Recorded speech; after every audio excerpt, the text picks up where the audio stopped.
জিতা হারা এগুলো সবার চেয়ে বড় যে জিনিসটা আমার জন্য, যে বাংলাদেশ ওয়ার্ল্ড কাপ ক্রিকেটে ব্যাক করেছে। তারা ভালোই খেলছে। আপনি জানেন যে ওয়ার্ল্ড কাপে কোনোদিন আগে 2টা ম্যাচ জিতে নেই, এবার প্রথমবারের মতো জিতেছে।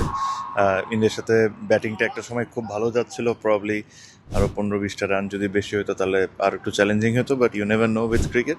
বাট জিতা হারা এগুলো সবার চেয়ে বড় যে জিনিসটা আমার জন্য, যে বাংলাদেশ ওয়ার্ল্ড কাপ ক্রিকেটে ব্যাক করেছে, এটাই আমার জন্য সবচেয়ে বড় পাওয়া আর সবচেয়ে খুশির বিষয়। আর আমি মেয়েদেরকে এটাই আমার তরফ থেকে বলবো যে enjoy the moment, enjoy the atmosphere, enjoy the game. That is more important than winning and losing.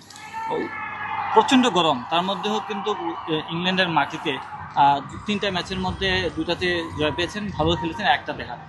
এই পারফরমেন্সে কি মনে করেন আসলে সেমিফাইনাল বা ফাইনালে খেলার সম্ভব? অবশ্যই ক্রিকেটে যে কোনো কিছু হইতে পারে।